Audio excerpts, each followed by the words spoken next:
اس میں ان برتنوں میں سوراخ ہو جاتے تھے۔ جابر نے لیکن اس بات کی بھی پرواہ نہیں کی، کیونکہ اس کی دن ہی سوار ہوئی تھی کہ وہ تجربات پر تجربہ کرتا جا رہا تھا، اور وہ اس کوشش میں لگا رہتا تھا کہ کس طریقے سے جو ان کا مقصد تھا اس مقصد میں وہ کیسے کامیاب ہو سکتا۔ تو اس لیے اس نے ان برتنوں کو آزماتے ہوئے اس کی پرواہ نہیں کی کہ چاہے ان کو کیا بھی ہو جائے، کتنے بھی ضائع ہو جائے، لیکن انہوں نے اپنی ہمت نہیں ہاری۔ تو قسم کے برتنوں میں اس نے تیزاب جمع کرنے کی کوشش کی، یعنی جن برتنوں میں انہوں نے تیزاب رکھا پھر ان میں سوراخ بھی ہوئے تو ان کو انہوں نے پھینک دیا۔ تو اس کے علاوہ اس کے پاس چاندی کی بھی کٹوری تھی، تو اس میں بھی اس نے اس کٹوری میں بھی تیزاب جمع کیا، تو پھر کیا ہوا، اس میں بھی سوراخ ہوا ہے۔ یعنی چاندی کی جو کٹوری اس کے پاس تھی اس کو بھی اس نے آزمایا لیکن اس میں بھی سوراخ ہوا۔ تو اس کے علاوہ اب اس کے پاس ایک برتن بچا ہوا تھا، تو وہ تھا سونے کا برتن۔ کیا تھا اس کے پاس؟ اب جو کچھ بچا تھا وہ سونے کا برتن۔ حالانکہ آپ کو پتہ ہے کہ چاندی کے جو برتن ہوتے ہیں وہ بھی قیمتی ہوتے ہیں، لیکن اس سے زیادہ جو قیمتی ہوتا ہے وہ سونے کا برتن ہوتا ہے۔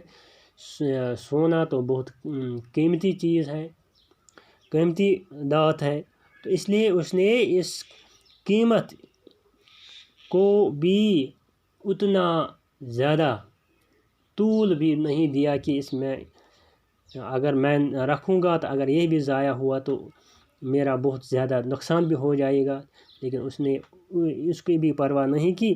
اس نے سونے کا جو اس کے پاس یہ برتن تھا اس کو بھی آزمایا، یعنی اس میں بھی اس نے اس تیزاب کو رکھا۔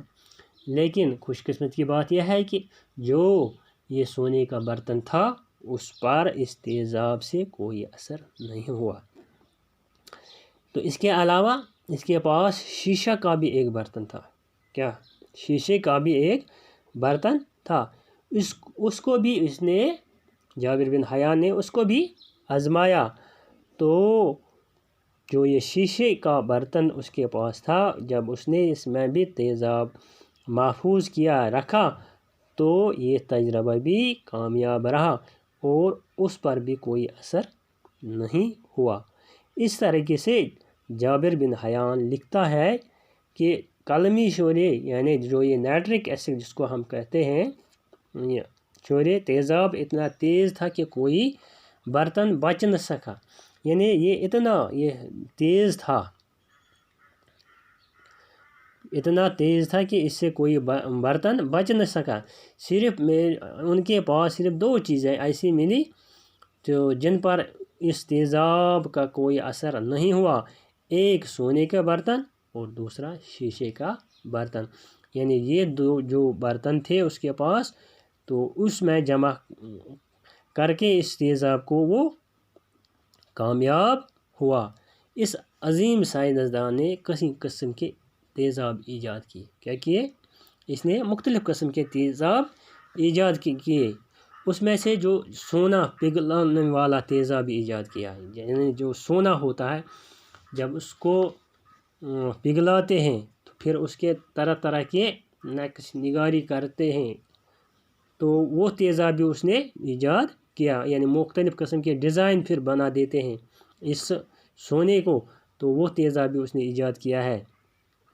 حالانکہ یہ تیزاب استعمال تیار کرتے اس کی آنکھیں بھی خراب ہو گئی، یعنی اس کی آنکھیں بھی خراب ہوگی، لیکن اس نے اپنے آنکھوں کی بھی پرواہ نہیں کی، وہ یہ تجربات کرتا رہا۔